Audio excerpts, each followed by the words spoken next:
So people might know that my first love was baseball, at least sports love. All right.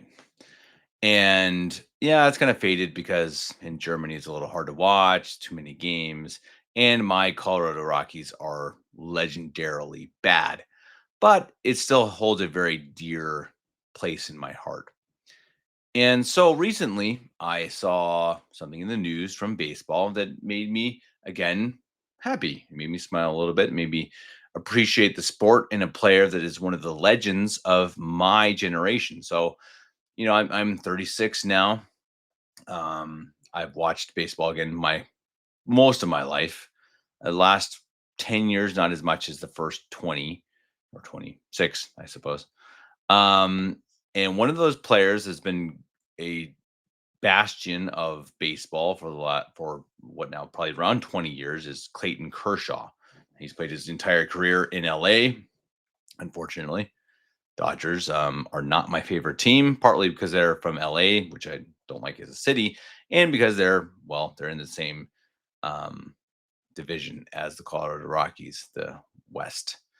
And they always beat us. So I don't like them, and I haven't liked him because he beats my team. But he is certainly one of the best players, one of the best pitchers of my generation, and he will almost certainly go into the Cooperstown Hall of Fame after he retires, which should probably happen here fairly soon. Now, he got in the news because of the June Pride month.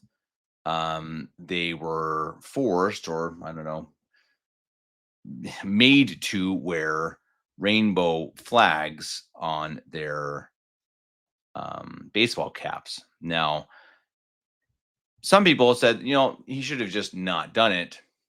He should have just said, I'm not going to wear that. And I understand that feeling. Maybe that's what he should have done. I've seen that in hockey and other sports where they just say, no, I'm not going to do it. I'm not going to wear the armband. I'm not going to bow to your wishes. But I almost like what he did better because what he did was taking their stupid, horrendous, evil, disgusting message of gay rights or whatever you want to call it, and he turned it into what it should be. The rainbow, of course, being one of the biblical messages. So Genesis 9, 11, 16. Here you see Kershaw, an elder statesman of the LA Dodgers with the rainbow LA symbol there in Genesis 9, 12, 16. That passage being, and God said, this is the sign of the covenant that I make between me and you and every living creature that is with you for all future generations. I have set my bow in the cloud, and it shall be a sign of the covenant between me and the earth. When I bring clouds over the earth and the bow is seen in the clouds, I will remember my covenant that is between me and you and every living creature of all flesh, and the waters shall never again become a flood to destroy all flesh. When the bow is in the clouds, I will see it and remember the everlasting covenant between God and every living creature of all flesh that is on the earth. So again, Clayton Kershaw taking that disgusting gay pride heist of the rainbow and turning it back to what it originally was, a promise from God that he would not destroy mankind by water. So again, just something that I saw, I appreciated as a sports fan, a baseball fan, not a fan of the Dodgers, but something that I think was the right way to do it.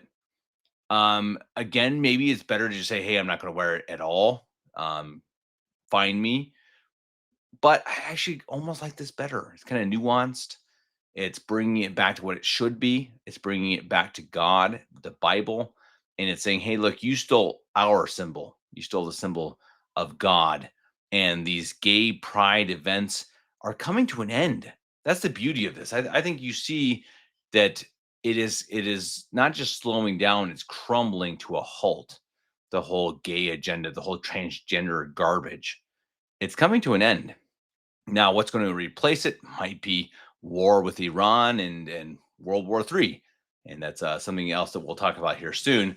Hopefully, with Father Stephen McKenna on this podcast and also on the Catholic Family podcast, we hope to cover the topic of war, the morality of war, what is happening to our country and the world, and that is kind of probably what's next. Religious war. I've said that a while on this podcast. I think that's what's coming, and it seems pretty clear that these little diversions, these little, weird societal niche issues like gay agenda and transgender and race, even, that's not the battle. The battle is going to be between the religious sections of the Catholics, um, of the Muslims, and of the Jews. And it's going to be an interesting time to live. And I'm kind of glad that at least if we die, if we come to war, battle, and suffering, it's going to be for something more substantial than something as disgusting and perverted as the gay agenda. But Clayton Kershaw, you have my respect. I hope you make it to the Hall of Fame as soon as possible because you deserve it, my friend. And God bless you for standing up for what is right and for standing up for making sure that people remember the rainbow is godly. It is not satanic as the modern world tries to force us to believe it is. God bless you.